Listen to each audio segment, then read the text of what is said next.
Bonjour. Un jour, les disciples de Jésus lui ont demandé « Quel sera le signe de ton retour et de la fin du monde ?» On peut lire cela dans Matthieu chapitre 24, verset 3. Et Jésus va répondre en citant des signes annonciateurs de sa venue. Et parmi les signes cités par Jésus, on trouve celui-ci. Je lis Matthieu 24, versets 12 et 13. Jésus dit « Parce que le mal ne cessera de croître, l'amour du plus grand nombre se refroidira. Mais celui qui tiendra bon jusqu'au bout sera sauvé. » Jésus annonce que le mal ne cessera de croître. Le mal a toujours existé, il n'y a rien de nouveau sous le soleil, mais c'est comme si c'est de plus en plus accentué. Il y a une croissance du mal sur la terre. Il y a une augmentation de l'injustice, des crimes sur cette terre. Et il est dit parce que le mal grandira, l'égoïsme, la tricherie, le mensonge, l'impureté. Il est dit que l'amour du plus grand nombre se refroidira.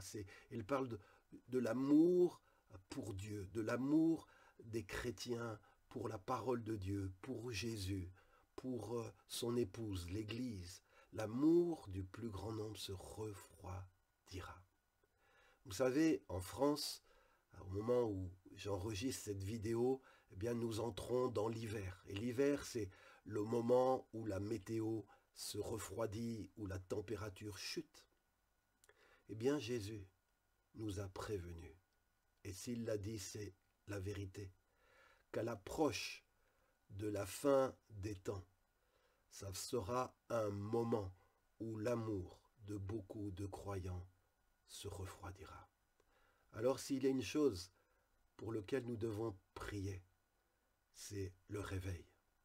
Prier pour que dans les temps où nous sommes, les croyants ne puissent pas se refroidir, mais puissent être réveillés, que leur zèle, leur amour pour Dieu puisse être boosté, pour qu'il y ait un réveil dans l'Église de Jésus-Christ, pour que l'Église, comme on l'a vu vendredi dernier, se mette à briller de mille feux comme l'étoile Vénus qui annonce la levée du jour, que l'Église soit remplie de la gloire du ciel, que la lumière de Dieu se lève sur elle et qu'elle brille de tout son éclat pour attirer ceux et celles qui sont encore dans la nuit avant qu'il ne soit trop tard. Alors, bien-aimés, prie le Seigneur, prions le Seigneur, que notre amour ne se refroidisse pas et que Dieu maintienne le feu qu'il a allumé en nous, qu'il le maintienne comme un foyer ardent et contagieux. Au nom de Jésus. Amen. Je vous dis à vendredi prochain pour un nouveau message. Soyez bénis.